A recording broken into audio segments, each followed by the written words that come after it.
저는 두 눈을 의심했습니다. 어떻게 이런 일이 있을 수 있을까요? 억지로 미소를 참는 모습. 아니, 숨어서 이미 웃고 있는 모습을 보면서 저는 몸속에 있던 모든 피가 처음에는 들끓었다가 차갑게 식는 느낌을 받았습니다. 도대체 제정신일까?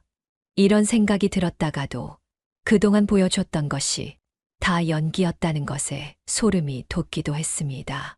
남편의 영정에서 웃고 있는 그녀의 모습은 악마가 따로 없었습니다. 마치 잘 죽었다는 것처럼, 아주 속이 시원하다는 것처럼. 그녀는 남편의 사진을 슬쩍 보면서 미소를 짓고 있었습니다. 당장 마음 같아서는 달려가서 어떻게 해버리고 싶었죠. 하지만 차마 그럴 수 없었습니다. 남편의 장례식 날이었습니다. 그리고 아직까지 그녀의 실체는 드러나지 않은 상황이었고, 그녀의 진정한 실체가 드러날 때까지는 절대로 들켜서는 안 되었습니다. 그녀의 진실을 확보할 때까지 제가 그녀의 진심을 봐버렸다는 것을 들켜서는 안 되었죠. 기필코 가만히 내버려 두진 않을 거야. 내가 어떻게 하는지 두고 봐. 그렇게 다짐하면서 저는 조심스레 장례를 치렀습니다. 남편을 떠나보내는 것이 슬프면서도 동시에 분노가 일어 정말 마음을 다잡는데 고생을 했습니다. 어떻게 사람으로 태어나서 그럴 수 있을까요? 적어도 사람이라면 최소한의 예라는 것은 있을 텐데, 최소한 감정이라는 것은 있을 텐데, 모든 것이 연기였다는 생각에 저는 기겁을 할 것만 같았습니다. 이제는 제가 점심을 차려야 할 때였습니다. 정신을 바싹 차리고 악마에게서 우리 가족을 지켜야 했습니다. 또한 남편이 남긴 것들을 지키기 위해서라도 저는 그녀와 맞서야만 했죠. 안녕하세요. 인생을 바꾸는 관점입니다. 이게 도대체 어떻게 된 일일까요? 오늘은 남편을 잃고 자신의 가정과 재산을 나쁜 며느리로부터 지키려 최선을 다하셨던 김인숙님의 사연입니다. 며느리에 대한 이야기를 듣게 되시면 어떻게 저런 천인공노 사람이 있나 싶으실 텐데요. 김인숙님과 며느리 사이에 과연 어떤 일이 있었고 어떻게 헤쳐나갈 수 있었는지 지금 바로 들어보시죠. 안녕하세요. 저는 김인숙이라고 합니다. 저는 이른 나이에 결혼해 남편과 결혼 생활 40여 년 동안 살아오면서 숱한 일들을 함께 겪었습니다. 어릴 적에는 참으로 가난하고 힘들었던 시절도 있었습니다. 예전에는 누구나 그렇게 사는 거라 크게 불평불만은 없었어요. 다만 부단히 남편과 저는 끊임없이 노력을 했습니다. 그리고 성공을 할 수가 있었어요. 또한 워낙 열심히 살았기에 아이는 한 명밖에 볼 수 없었습니다. 주변 사람들이 애를 더 낳아야 하는 것 아니냐고 이야기를 했지만 저희는 그럴 형편과 시간이 되질 않았어요. 그만큼 열심히 노력하며 살아왔죠. 그러다가 아들이 며느리감을 데려오게 되었습니다. 정말 처음에는 참하고 예쁘고 그리고 조용한 아이였습니다. 그래서 남편과 저는 결혼을 단번에 승낙하게 되었어요. 그리고 아들이 참으로 장했습니다. 어릴 적 웬만한 건 다 해주려고 했지만 못 해준 게 너무 많았습니다. 그럼에도 건실하게 자라서 결혼까지 한다고 하니 정말 그 감정은 이루 말할 수가 없는 것이었습니다. 그리고 며느리를 맞이하게 되어 노후에는 그런대로 안정적인 생활에 접어들 수 있었죠. 특히 남편은 아들이 결혼하고 난 뒤에 며느리가 집안에 들어온 것을 매우 기뻐했습니다. 마치 자기 자식처럼 예뻐했었습니다. 남편 같은 경우 며느리 사랑은 동네에서도 유명할 정도였습니다. 그이는 유독 자식과 며느리를 아끼던 사람이었고 늘 자식에게 줄 게 많으면 좋겠다고 말하곤 했습니다. 그 말 그대로 남편은 자신이 모은 재산 대부분을 며느리와 아들에게 미리부터 넘겨주고 싶어 했습니다. 증여를 통해서 넘겨주려고 했지만 세금 문제도 있고 또 저도 반대를 했기 때문에 살아생전에는 재산을 넘겨주지는 않았습니다. 저로서는 아직 우리가 살아있는데 왜 그렇게 서두르냐며 걱정하는 부분이 많았습니다. 하지만 그럴 때마다 남편은 제게 이렇게 답하곤 했습니다. 여보, 우리도 나이 많이 먹었어. 아이들이 안정적으로 사는 걸 보고 싶잖아. 손주도 낳고 우리 집안이 점점 커지는 모습을 함께 보자고. 저는 그 말이 틀렸다고 생각하진 않았습니다.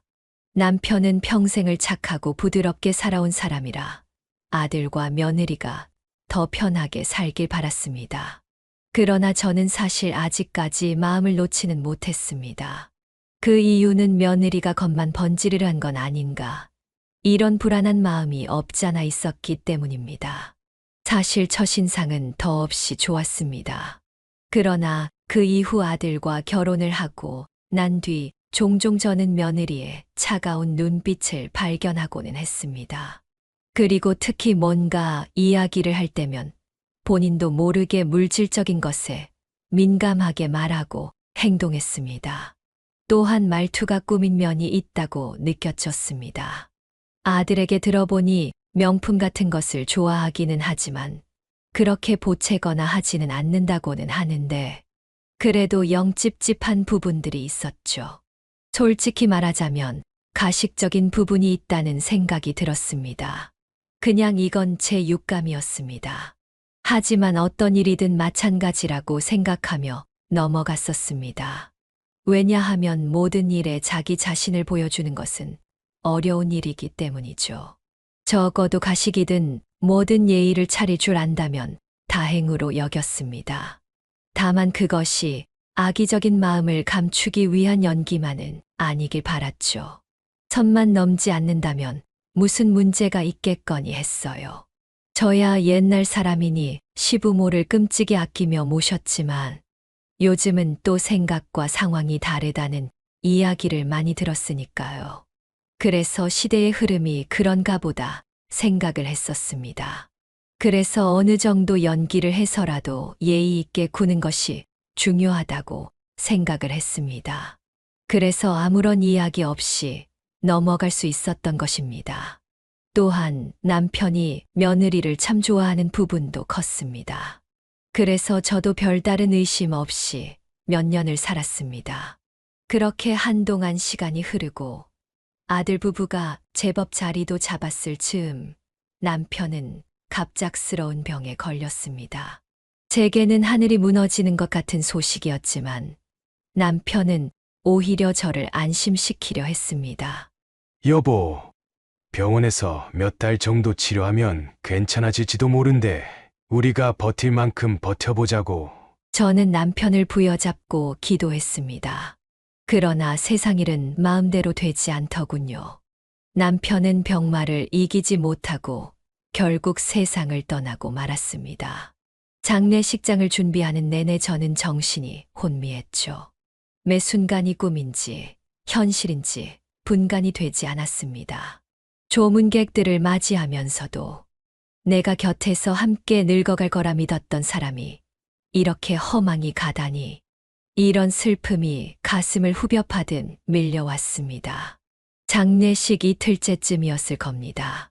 며느리는 분향소 쪽에서 부지런히 움직이며 조문객을 맞이하는 듯 보였습니다. 겉으로 보기엔 효부의 모습 그 자체였습니다. 상주로서 최선을 다하는 느낌이었습니다. 그래서 한편으로는 감사함을 느끼고 있었어요. 하지만 저는 결국 남편의 장례식이 되어서야 그 실체를 보고 말았습니다. 그런데 우연히 제가 분향소 뒤편에서 목을 축이려고 물을 마시다 며느리 쪽을 본 순간 제 눈은 커다래졌습니다. 저게 뭐지? 영정사진 앞에 서 있는 며느리가 어딘가 묘하게 웃고 있었던 겁니다. 저는 뭔가 잘못 본 줄 알았습니다. 그래서 눈을 비비고 머리를 흔들었죠. 정말로 처음엔 설마 잘못 봤겠지 하고 고개를 돌렸습니다. 하지만 이내 드라마에서나 볼 법한 소름 돋는 장면이 떠올랐습니다.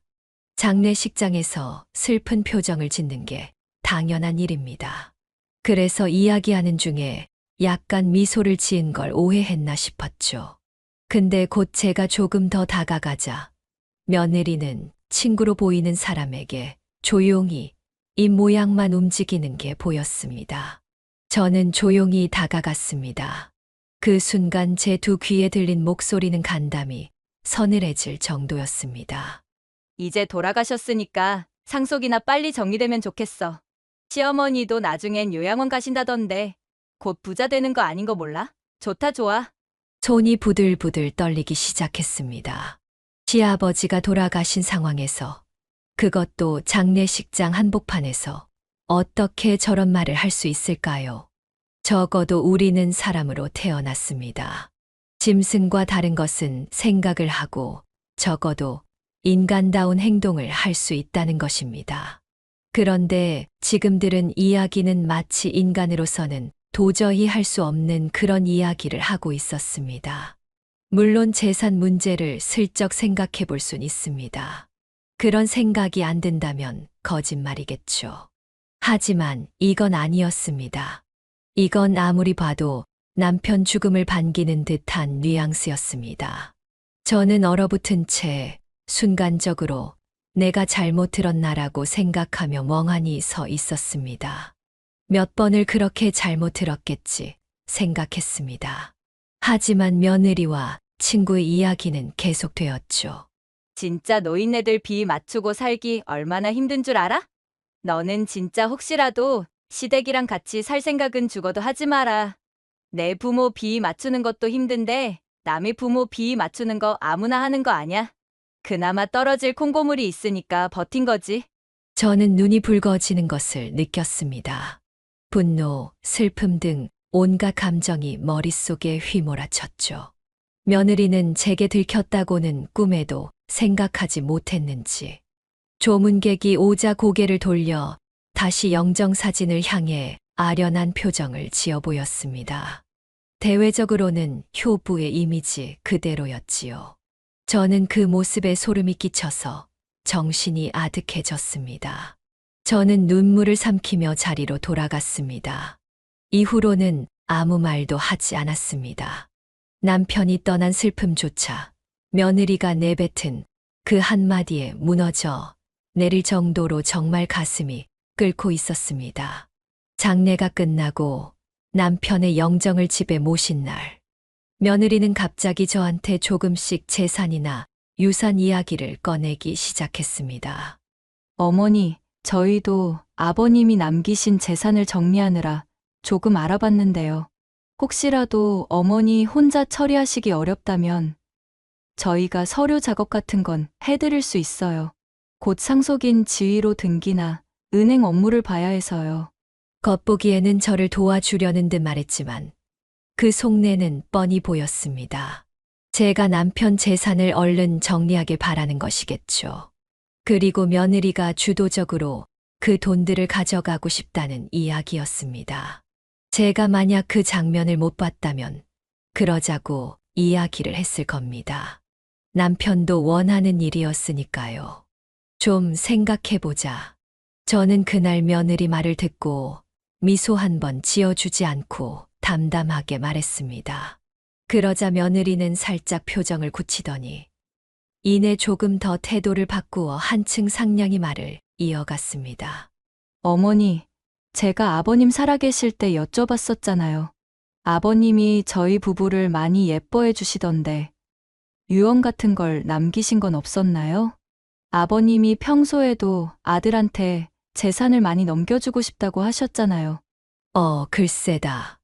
나는 자세히 모르겠는데 변호사랑 상담해볼까 싶구나. 그럼 어머니가 직접 변호사 만나시기 힘드실 테니 제가 함께 가드려도 될까요? 그 사람 간지 얼마나 됐다고. 아직은 그럴 마음 없으니 며칠 뒤에 얘기하자자. 이렇게 잘라 말했습니다. 서서히 본성을 드러내는 며느리의 모습에 저는 치가 떨릴 정도였죠. 당시 며느리의 머릿속엔 아마 돈밖에 없을 겁니다. 시아버지이자 자기 남편의 아버지가 하늘로 떠난 상황인데도 부자가 된다는 발상에 들떠 있다는 것이 정말 소름 끼치도록 무서웠습니다. 며칠 뒤 저는 묘하게 마음 한쪽이 답답해서 조용히 변호사 사무실을 찾았습니다. 평소 알고 지내던 변호사님이었는데 남편도 예전에 몇 번 상담을 한 분이었습니다. 그곳에서 알게 된 사실은 남편이 최근에 유언장을 일부 수정하려고 준비 중이었다는 겁니다. 공식 문서가 다 정리됐는지 여부는 확인이 안 됐지만 변호사님은 이런 뉘앙스를 전해 주었어요. 어머님, 고인께서 돌아가시기 한 달 정도 전에 제게 연락을 주셨습니다. 자식들에게 미리 유산을 배분하려던 걸 바꾸고 싶다고, 아내의 몫을 늘리고, 혹시 며느리가 이상한 행동을 하면 그 부분을 유보할 수 있게 해달라고 하셨는데, 제가 의아해서 이유를 여쭙지만 구체적인 배경 설명은 안 하시더군요. 저는 그 말을 듣고 매우 놀랐습니다. 왜 갑자기 남편이 그런 결심을 했을까? 그 이유가 바로 며느리의 탐욕적인 태도를 슬쩍 눈치챘기 때문은 아니었을까요? 남편도 분명 무엇인가를 본 것이 틀림없었습니다. 그렇지 않고서야 그동안 눈에 넣어도 아프지 않던 며느리에게 저렇게 굴 이유가 없었습니다. 아무리 사람이 연기를 한다고 한들 그 본성은 결국 들통나게 되어 있습니다. 저는 그것조차 너무나도 마음이 아팠습니다. 병상에서 마지막을 준비하는 남편이 며느리가 거짓된 사람이라는 것을 알고 얼마나 상처를 받았을까요? 저는 분노했죠. 네, 알겠습니다. 변호사님 말씀은 이해했습니다. 저는 그렇게 집으로 돌아왔죠. 생각에 잠겨 있는 사이 남편이 사라진 집안은 고요했어야 했지만 실제로는 그렇지 않았습니다. 어머니, 저 또 왔어요. 이렇게 며느리는 장례가 끝난 뒤부터 집안에 자주 들락거리기 시작한 것입니다. 그런데 어느 날은 제 방문이 열려 있는 것이 보였습니다. 늘 닫고 다니는 것이 습관이 되었는데 뭔가 열려 있다는 것이 이상했죠. 그리고 방 안을 유심히 살펴보니 제 물건들의 위치가 바뀌어 있더군요. 누군가 들어와서 뒤져본 것이 틀림없었습니다. 도둑이 들 일은 없으니 누군가 제 방에 들어와서 저 몰래 뭔가를 찾았던 것일 겁니다. 예를 들면 혹시나 있을지 모르는 유언장이라던가요. 아니면 유산 목록 같은 걸 찾아봤을 것입니다. 물론 제가 직접 본 것은 아니기 때문에 며느리를 당장 다그칠 수는 없었습니다.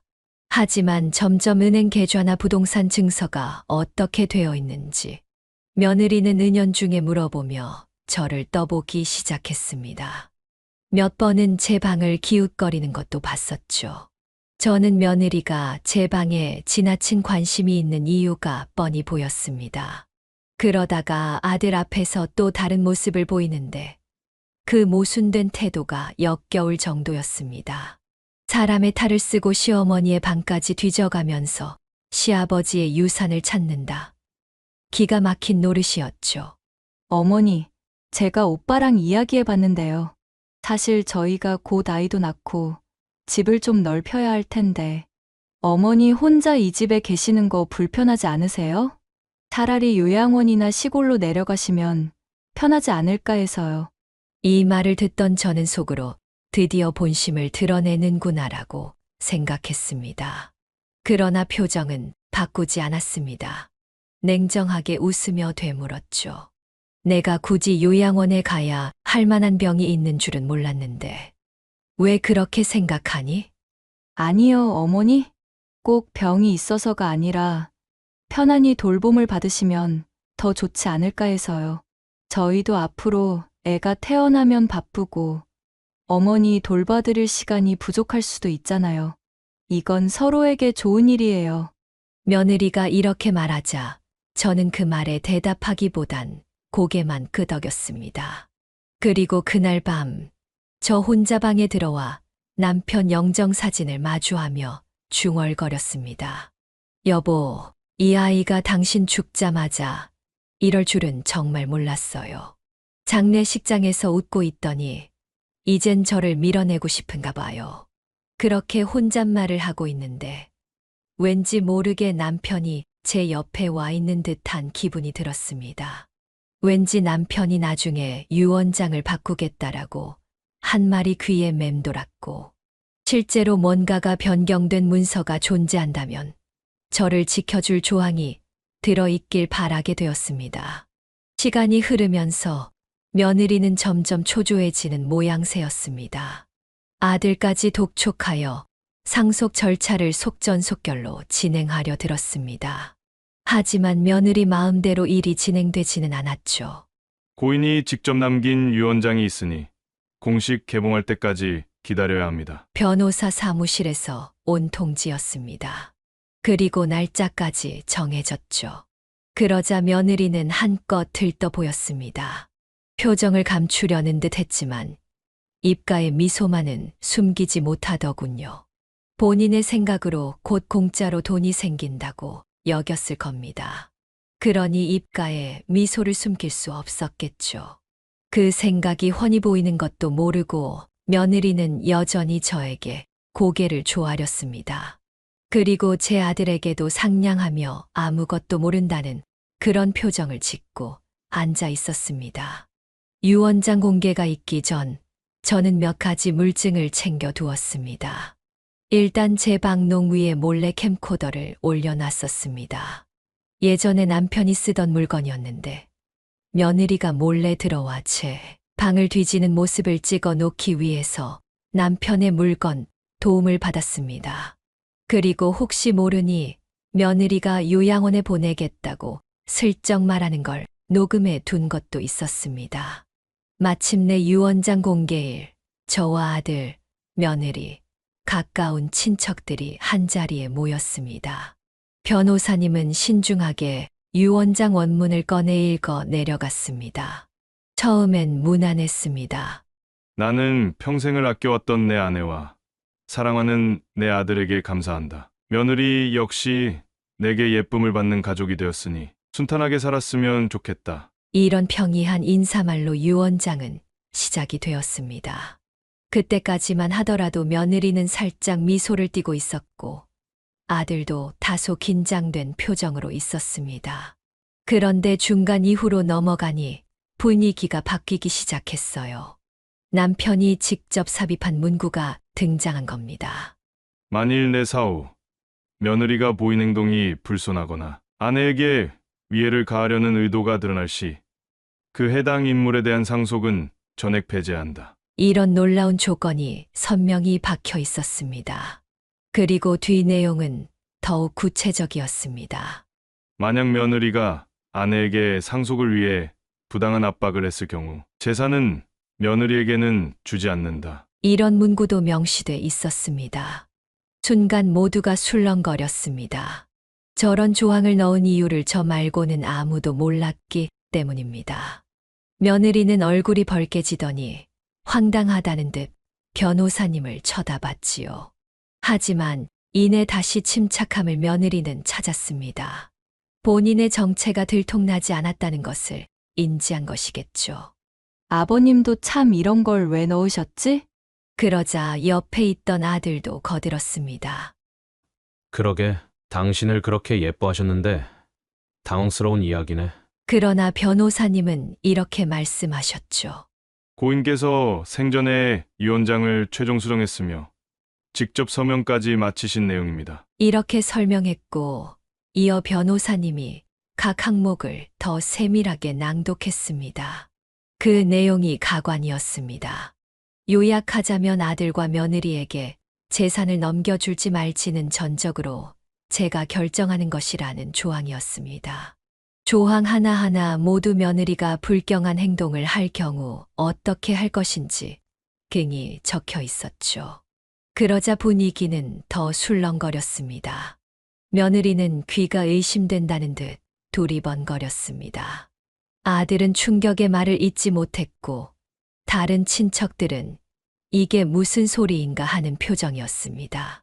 그때 저는 생각해둔 것을 실천에 옮겼습니다. 사전에 변호사님께 이야기한 부분이기도 합니다. 변호사님, 제가 전달드린 영상 좀 틀어주실 수 있을까요? 네, 그럼 틀도록 하겠습니다. 그 순간 좌중이 조용해졌습니다. 저의 행동에 아들과 며느리는 크게 당황한 얼굴을 하고 있었습니다. 제 휴대전화에 저장된 영상을 TV 화면에 띄우게 되었습니다. 그 안에는 며느리가 제 방에 들어와서 뭔가를 급하게 뒤지는 모습이 다 찍혀 있었습니다. 어머, 저게 뭐야 세상에나 어떻게 저런 일을. 자리에 있던 친척들과 변호사 사무실의 직원들이 놀라워하면서 한마디씩 내뱉었습니다. 너는 저기에서 뭘 찾고 있었니? 제가 차분하게 며느리를 바라보며 물었습니다. 그러자 며느리는 이렇게 이야기를 했습니다. 아, 제가 그냥 저 때 잃어버린 게 있어서 찾고 있었던 거예요. 혹시나 어머님이 착각하시고 가져갔나 해서요. 그 물건이 무엇인데? 귀걸이요. 귀걸이. 그거 제가 귀하게 여기는 거라서 찾고 있었어요. 그래. 사람들의 눈은 이미 날카로워져 있었지만 며느리는 얼굴에 철판을 깔고 거짓말을 했습니다. 변호사님, 음성 좀 틀어주시겠어요? 그렇게 말하자 리모컨으로 TV 볼륨을 올리기 시작했습니다. 그리고 이내 놀라운 이야기가 나오기 시작했습니다. 진짜 짜증나게 도대체 어딨는 거야? 진짜 서류 한 장도 없고 말이 돼? 유산 없는 거 아니야? 목소리까지 나오자 며느리는 당황했죠. 하지만 이내 또 얼굴에 철판을 깔고 말하기 시작했습니다. 인정해요. 저 때는 정말 궁금해서 그랬어요. 하지만 그렇다고 제가 어머님께 불경한 행동을 하거나 그런 건 아니잖아요. 아버님 유언을 보면 제가 어머님한테 불경한 행동을 했을 때 유산을 주지 말라는 취지인데 저는 그런 적이 없잖아요. 저는 피식 웃으면서 다음 녹음 파일을 틀었습니다. 거기에는 며느리가 저에게 한 말이 담겨 있었어요. 어머니 요양원 가시면 저희가 이 집 쓰면 되니까 편하실 거예요. 재산 정리도 빨리 끝내야 저희가 돈 쓸 계획 잡죠. 안 그래요? 이렇게 말하는 대목이 담겨 있었습니다. 저거는 그냥 제가 제안한 거잖아요.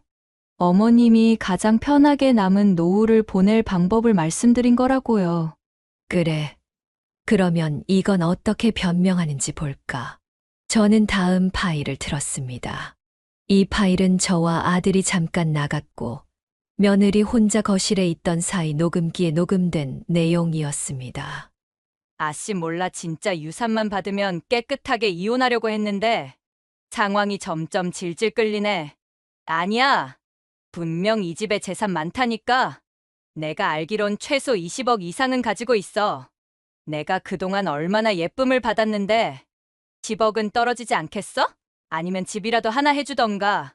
그거 먹고 대충 몇 개월 있다가 이혼해버리면 그만이니까. 며느리가 자기 친구인지 누군지는 몰라도 어쨌거나 과감 없이 본성을 드러내며 통화하는 녹음이었습니다. 저는 진짜 이 녹음을 처음 들었을 때 정말 기가 막혔습니다. 어쩌면 우리 아들과 결혼을 한 것도 다 위장은 아니었나 의심이 될 정도였으니까요. 이건 조작이에요. 제가 그런 말을 했다는 증거가 어디 있어요? 며느리가 변호사를 향해 소리쳤습니다. 하지만 저뿐만 아니라 그 자리에 있던 모든 사람들의 눈은 싸늘하게 식은 상태였습니다. 아들은 며느리의 팔을 붙잡고 이렇게 말했죠. 도대체 무슨 생각으로 이런 행동을 했어? 아주 차갑고 냉정한 말투였습니다. 그때 저는 자리에서 조용히 일어나 며느리를 바라보며 말했습니다.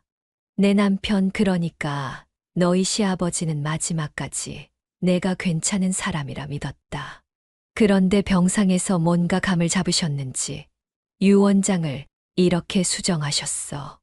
원래는 너에게 상당한 재산이 갈 예정이었다. 그런데 마지막에 유언장을 고치면서 널 경계했어. 며느리는 할 말을 잃고 입술만 달싹거렸습니다. 보나마나 어떤 이야기를 해서 지금 위기를 극복할까 이런 생각을 하는 것이 뻔히 보였습니다. 그건 제가 그냥 잠깐 실수했을 뿐이에요. 이런 변명을 하기는 했지만 누구도 거기에 동조하지 않았습니다. 오히려 친척들과 아들은 엄청나게 분노하고 있는 것을 참고 있었어요. 변호사님은 결국 유원장 최종 결론을 발표했습니다. 고인의 유언장에 따라 전 재산은 아내 되시는 분에게 우선 상속됩니다. 그리고 아들님에게는 소액의 금전만 별도로 분배된 것으로 명시돼 있습니다. 며느리님 명의로 할당된 재산은 따로 기재되어 있지 않아 사실상 영원 상속이 되겠네요. 물론 아드님께서 재산 분할 부분에서 이의가 있으시다면 법적으로 해결하실 수 있습니다. 그 문장이 떨어지는 순간 며느리는 목소리를 높였습니다. 말도 안 돼요. 제가 아버님께 얼마나 잘했는데. 이건 저를 완전히 속인 거나 다름없어요. 다들 제가 얼마나 그동안 아버님께 잘했는지 아시잖아요? 사람들은 아연실색하며 그런 뻔뻔한 외침에 혀를 내둘렀습니다. 아들 역시 고개를 떨군 채 아무 말도 못했습니다. 어느 친척분이 헛기침하며 이렇게 말했습니다. 정말 기가 찰 노릇이군. 드라마에서 나오는 이야기가 남의 이야기가 아니라니. 말세야 말세. 저는 곧바로 며느리에게 이렇게 말했습니다. 내가 장례식장에서 영정사진 앞에서 웃은 순간부터 난 너의 실체를 봤다. 그리고 내게 요양원 운운하며 재산만 챙기려 든 그 생각. 아무도 모를 것이라 생각했겠지. 하지만 마음이 시커멓다면 결국 언젠가 들키게 되어 있는 법이다. 내 시아버지이자 내 남편도 그것을 알고서 유언장을 고친 거야. 그리고 유언장이 없었어도 너는 최소한의 도리는 알았어야 했어. 제가 정말 가슴에 있던 화를 그대로 표출하면서 말했습니다. 며느리는 아무런 답을 하지 못했습니다. 내가 너를 용서하지 못하는 건 단순히 돈 문제 때문이 아니다. 내가 남편의 죽음을 조금도 슬퍼하지 않았다는 점이야. 거기에서 이미 우리는 가족이 아니라는 것을 깨달았다. 장례식장에서 웃고 뒤로는 이제 돈 생기겠네라는 말을 하는 사람이 어디 있어. 그걸 어떻게... 그렇게 대놓고 친구랑 떠드는데 모를 수가 있겠니? 용기가 가상하더구나.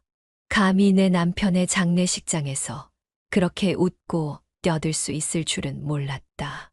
그 자리에 모인 사람들 대다수가 며느리를 비난하기 시작했고, 며느리는 끝내 눈물을 흘리며 자리를 떠났습니다. 아들도 머리를 감싸 쥐고 한참 동안 멍하니 앉아 있었지요. 저는 순간적으로 아들이도 미웠지만, 그래도 아들이 지금까지 속았다는 점이 안쓰러워 보이기도 했습니다. 그 일이 있고 얼마 후 아들은 저를 찾아와 무겁게 입을 뗐습니다. 어머니, 정말 죄송합니다. 제가 제대로 아내를 챙기지 못했어요. 설마 그녀가 저렇게 돈만 밝히는 사람일 줄은 몰랐습니다. 그렇다고 내가 모르는 건 아니었을 거야. 장례식 이후로 계속 날 재촉하더니 요양원 얘기까지 나왔잖니. 맞아요. 사실 저도 마음이 불편했는데 아내가 계속 우겨서 제가 나약했네요. 어머니가 얼마나 힘드신데 제대로 지켜드리지 못했습니다. 아들은 결국 이혼을 심각하게 고려 중이라고 털어놓았습니다. 함께 살아갈 믿음이 깨졌다는 게 아들의 솔직한 심정이었습니다. 곧 실제로 아들은 며느리와 별거를 시작했고 따로 변호사를 통해 이혼 조정을 받고자 했습니다.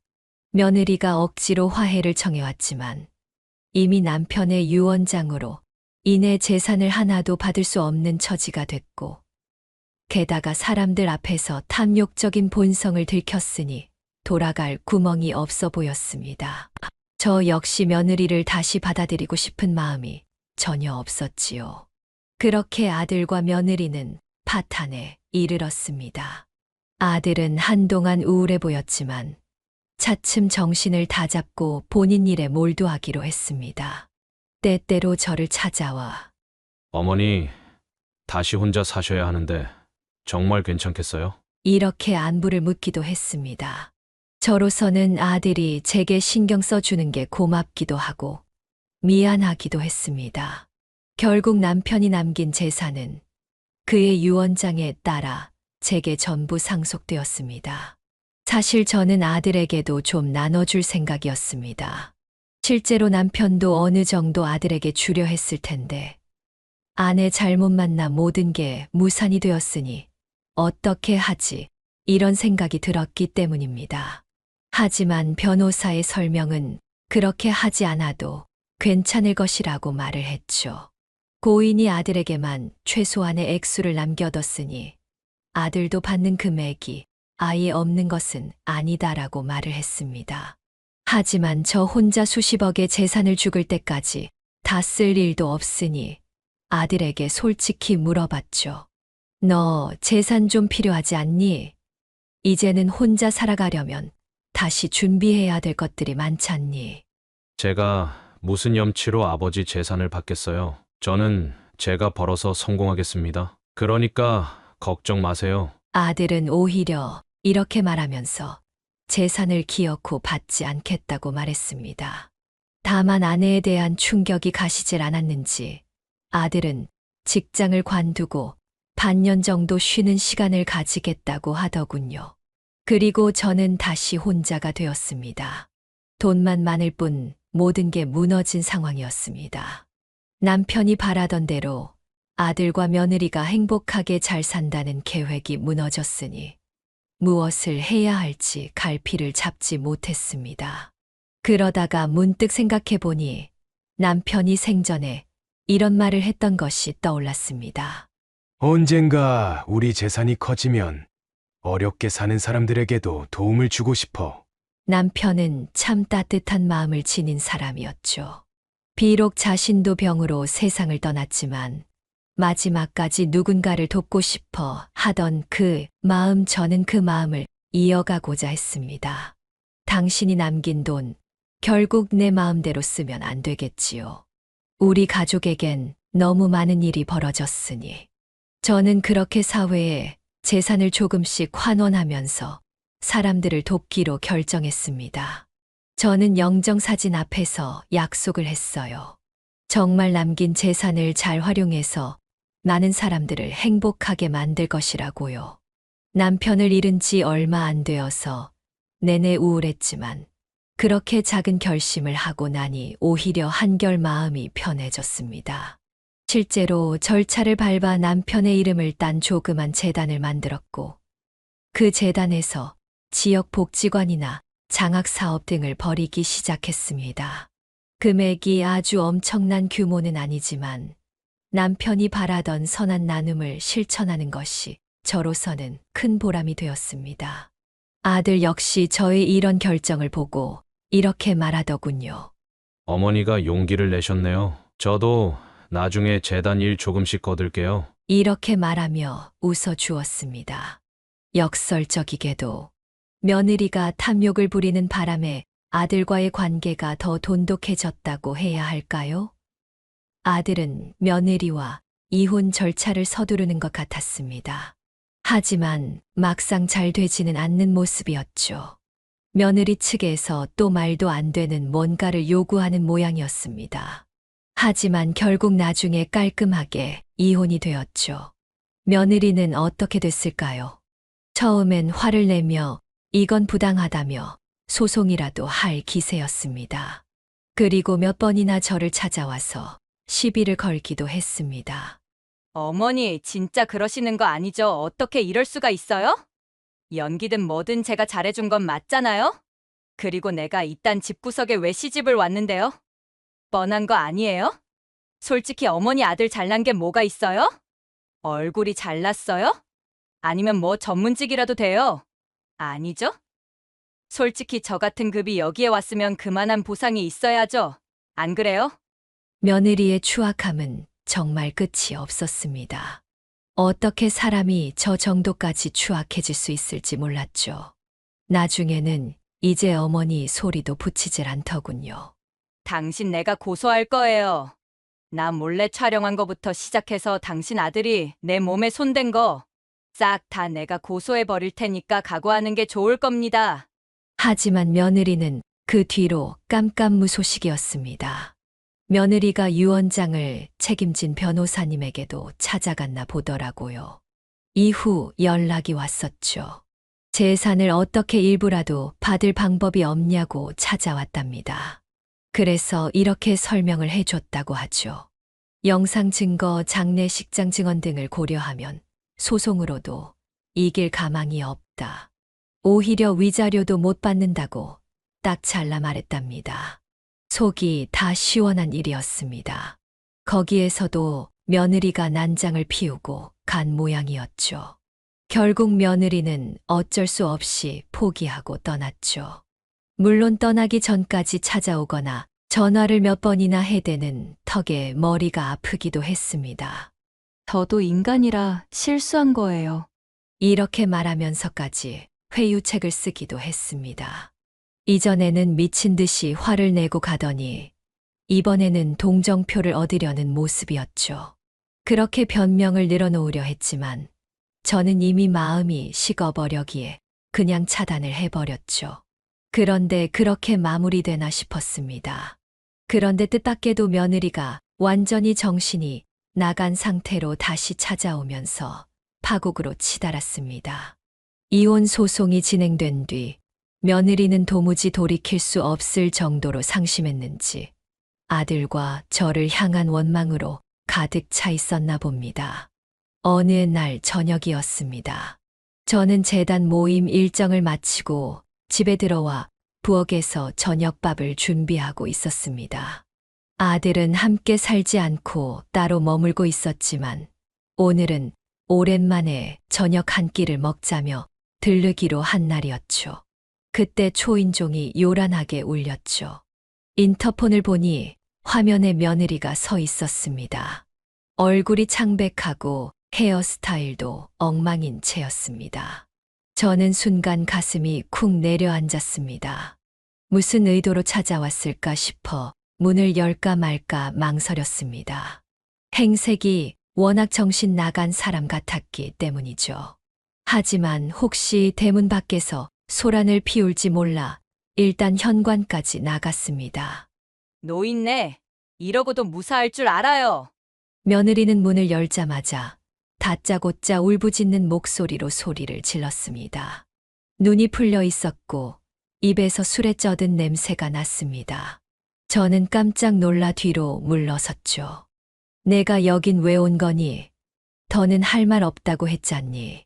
할 말 없긴. 당신 다 당신 탓이라고요. 나 이제 살기 싫으니까 빨리 돈을 내놓던가 아니면 여기서 죽어버릴 테니까 결정해요. 당신들이 내 인생을 다 망가뜨렸으니까 아니면 같이 죽을까요? 며느리는 완전히 정신이 나간 채로 집 안으로 들어오려고 발을 들이밀었습니다. 저는 재빨리 문을 잡고 막았습니다. 지금 이러고 있을 때가 아닌 것 같은데. 술 먹었니? 정신 좀 차려봐. 술 먹었죠. 죽어버리려고 제대로 먹었죠. 내가 죽으면 다 당신들 책임이라고요. 내가 이렇게까지 했는데 시아버지 돌아가시고 난 뒤에 재산 하나 못 받고 쫓겨난 거 그게 말이 돼요. 저는 몸이 떨려왔습니다. 며느리가 마치 이성을 잃은 상태처럼 보였거든요. 그때 마침 아들도 딱 그 시간에 도착했습니다. 그리고 대문 안쪽으로 들어섰죠. 아들도 목소리를 높이며 그녀에게 말했습니다. 당신 지금 뭐 하는 거야? 엄마 집에 와서 이게 무슨 짓이냐고! 당신도 똑같아. 나 몰아세우고 결국 이혼으로 나를 내팽개쳤잖아. 나 정말 죽을 거야. 오늘 여기서 죽을 거라고. 며느리는 울부짖으면서 가방에서 칼 같은 걸 꺼내 흔들기까지 했습니다. 저와 아들은 너무 놀라 황급히 그녀 손을 붙잡았죠. 만에 하나 이성이 끊긴 채 자해라도 할까봐 겁이 났습니다. 아들이 그녀를 제압한 뒤 재빨리 작은 칼을 빼앗아서 던져버렸습니다. 내가 이대로 죽으면 당신들은 평생 죄책감 속에서 살아야 할 거야. 그게 내가 받을 보상이야. 아들은 제 앞을 가로막고 그녀를 진정시키려 했습니다. 그만해! 제발! 너도 정신 차려! 우리가 왜 내 목숨을 책임져야 해? 돈을 노리고 결혼을 한 건 너야! 그래, 나 잘못한 거 많지. 그런데 날 용서할 수도 있잖아. 그런데 너희가 재산도 안 주고 이혼까지 시키고 사람들한테 날 사회적으로 매장시켰잖아. 차라리 이렇게 살 바엔 죽어버리는 게 낫다고. 며느리는 비명을 지르다시피 했습니다. 저는 떨리는 손으로 휴대전화기를 꺼냈습니다. 경찰서든 소방서든 어디든 전화해야겠다 싶었거든요. 결국 경찰에 연락을 했습니다. 지금 정신 이상 상태로 자해 협박하는 사람이 있다, 보호가 필요하다고 간단히 신고했습니다. 며느리는 울며 아들에게 매달렸습니다. 여보, 아니, 자기야, 나 정말 잘못했어. 한 번만 용서해줘. 우리 다시 돌아가자. 응, 재산이고 뭐고 안 바랄게. 어머니한테도 잘할게. 이미 늦었어. 너는 지금까지 우리 아버지를, 어머니를, 나를 모두 우롱했던 사람이야. 게다가 이혼 서류 다 진행 중이라고. 아들이 한없이 냉정하게 답하자 며느리는 다시 절 향해 미움 가득한 표정으로 비명을 질렀습니다. 잠시 후 방문을 두드리는 소리가 들렸고 경찰과 구급대원이 함께 들어왔습니다. 아들은 재빨리 상황을 설명했지요. 며느리는 바닥에 무릎 꿇은 상태로 흐느끼고 있었죠. 경찰과 구급대원은 그녀를 진정시키며 밖으로 데리고 나갔습니다. 그렇게 며느리는 또다시 떠났습니다. 이번에는 스스로 완전히 초라한 모습으로 쫓겨난 거나 마찬가지였습니다. 아들과 저는 한동안 망연자실해 있다가 정신을 추스르고 바닥에 떨어진 칼과 흩어진 물건들을 치웠습니다. 아들은 눈물을 참는 듯 눈시울이 붉었습니다. 어머니, 죄송해요. 제가 더 일찍 이런 사태를 막았어야 했는데. 네, 잘못 아니야. 그 아이가 오히려 우리를 저주하며 몰아붙였잖니. 이젠 정말 끝이겠지. 저는 지친 목소리로 말하고 남편 영정사진 쪽을 바라봤습니다. 남편이 보았다면 얼마나 가슴 아팠을까. 그런 생각이 들었습니다. 그녀가 죽는다고 협박하는 모습은 마지막으로 남은 그녀의 자존심조차 깡그리 무너진 장면이었을 겁니다. 그날 이후 다시 찾아오는 일도 없었죠. 아들에게서 건너들은 이야기에 따르면 병원 한 번 들렀다가 바로 퇴원했고 더 이상 이혼 소송을 질질 끌지도 않고 매듭지었다고 합니다. 서로가 다시는 마주칠 일 없길 바란다는 말만 오갔다고 하지요. 이렇게 마음을 다잡고 저는 다시 평온한 일상을 찾아가려 노력하고 있습니다. 아들은 그렇게 악몽 같은 혼인을 정리했고 저는 남편이 남긴 유산으로 진행 중인 재단을 돌보고 모금을 하며 살아가고 있어요. 며느리가 정신이 나간 모습으로 우리를 찾아와 죽는다고 협박한 사건은 지금도 떠올리면 가슴 한편이 서늘해집니다. 하지만 저희 가족을 파탄낸 그 순간의 죄는 결국 그녀 자신이 그대로 짊어지게 되었을 뿐입니다. 자업자득인 셈이죠. 가끔 주위에서 안타까워하기도 하지만 저는 차라리 나중에 문제가 터지는 것보다는 훨씬 낫다고 생각을 합니다. 만약 나중에 물려받은 재산을 탕진하고 우리 집안까지 망쳐놓았다면 어땠을까요? 생각하기도 싫을 만큼 끔찍한 결말일 겁니다. 이제야말로 저는 제 남은 삶을 남편이 원하던 방향으로 충실히 살아갈 수 있을 것 같습니다. 아들과 함께 혹은 혼자라도 말입니다. 지금에 돌아와서 생각하면 정말 우연한 계기였습니다. 장례식장에서 웃던 며느리의 진짜 얼굴을 몰랐다면 어떻게 되었을까요? 또 남편이 마지막에 유언장을 바꾸지 않았다면 어떻게 되었을까요? 모든 것이 하늘이 도우지 않았나 이런 생각도 듭니다. 그로부터 반년쯤 지난 뒤 저는 좀 더 여유로운 마음으로 재단 활동을 하게 되었습니다. 매주 지역 복지관을 찾아가 손수 만든 반찬을 기부하기도 하고 장애인 시설의 소량이지만 물품 후원을 하기도 했습니다. 남편이 늘 우리도 언젠가 남을 돕는 사람이 되자고 했던 말이 머릿속에서 맴돌았던 탓인 것 같습니다. 그렇게 일상을 정리하며 살아가던 중 아들이 이사 문제를 의논하러 집을 찾아왔습니다. 그날은 유난히 햇살이 따뜻했고 아들이 밝은 표정이어서 저도 기분이 좋아졌죠. 어머니, 저 이번에 오피스텔 처분하고 조금 더 넓은 집으로 이사 가려고 해요. 회사 다니기도 편하고 어머니가 가끔 오셔서 쉬실 방도 있으면 좋겠어서. 저는 벅찬 감정을 억누르며 아들에게 대답했습니다. 그래, 내 마음대로 해라. 내가 조금 지원해 줄까? 그래도 혼자 사는데 너무 작은 집보다는 너도 새 출발하는 마음으로. 아니요, 괜찮아요. 어머니, 마음만 받겠습니다. 제가 이제는 독립해서 뭐든 해내고 싶습니다. 아들은 꿋꿋했습니다. 한때 며느리 문제로 크게 상처받아 소가리를 오래 하더니 이제는 다시금 희망을 찾아가고 있었습니다. 그 모습을 보니 제가 괜히 울컥해졌습니다. 그래, 언제든 힘들면 말해. 이렇게 짧게 말할 뿐이었습니다. 그렇게 대화를 나누다가 아들이 문득 지난날 사건을 떠올리며 조심스레 물었습니다. 어머니, 전 그때 그 일로 아직도 죄책감이 커요. 혹시 어머니는 마음이 좀 괜찮으세요? 저는 잠시 생각하다 솔직히 대답했습니다. 사실 아직도 마음 한구석엔 씁쓸함이 남아있어. 내가 뭘 그렇게 잘못했길래 시아버지 떠나자마자 재산만 노리고 날 내치려 했나 싶거든. 그래도 너를 봐서 그리고 내 아버지 덕에 버텼던 것 같아.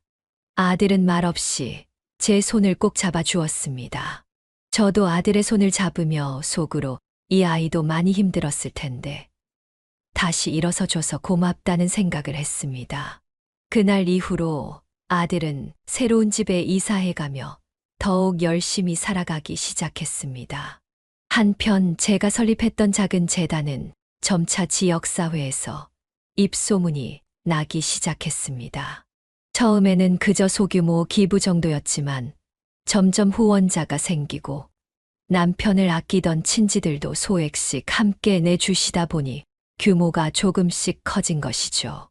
어쩌다 행사 때는 제가 직접 음식을 만들어 내놓기도 했고 자원봉사자들이 모여서 아이들과 어르신들에게 점심을 나눠주기도 했습니다. 이렇게라도 누군가에게 도움이 되니까 살만하네. 저는 속으로 이렇게 생각하며 남편 영정사진 앞에서 작은 웃음을 지었습니다. 남편이 살아있었다면 저를 칭찬해 주었을까요? 하지만 주변 사람들은 저를 늘 걱정했습니다. 며느리가 떠나고 난 뒤 혹시나 다시 찾아와 난동 부릴까봐 걱정을 했던 것이죠. 하지만 다행스럽게도 그날과 같은 난동은 일어나지 않았습니다. 주변 지인들은 원래 그런 사람은 쉽게 정신 못 차리고 또 온다고 했지만 다행히 완전히 사라진 듯 했죠. 병원에서 상담을 받았는지 아니면 다른 지역으로 떠났는지는 저도 몰랐습니다. 어떤 분들은 그녀를 안쓰럽다고 하는데 저는 안쓰러울 수도 있지만 본인이 자초한 거라 어쩔 수 없다고 말하고는 합니다. 참 사연 없는 사람은 없다고 하지만 이런 사연이 제게 생길 줄은 몰랐습니다. 지금은 모든 것이 더 잘 되려고 그랬던가 보다 이렇게 생각하면서 열심히 봉사를 하며 살아가고 있습니다. 적어도 제 업보를 남기지는 않기 위해서 또 하늘에 갔을 때 남편과 활짝 웃으면서 만나기 위해서 그렇게 살아가고 있습니다. 이제 길었던 제 이야기를 마무리할 시간이 왔네요. 지금까지 제 부족한 이야기를 들어주셔서 진심으로 고맙습니다. 모두들 행복하세요. 네, 오늘 이야기는 어떠셨나요? 오늘 이야기를 듣고 어떻게 생각하시는지 어머님, 아버님의 생각을 댓글로 공유해주세요. 저는 또 다른 사연으로 찾아뵙겠습니다. 좋아요, 구독, 알람 설정을 통해 앞으로도 따뜻한 정을 나눌 수 있게 함께 해주세요. 어머님, 아버님의 삶의 지혜와 경험을 나눌 수 있는 통로가 되겠습니다. 오늘도 인생을 바꾸는 관점을 통해 사연을 들어주셔서 감사합니다.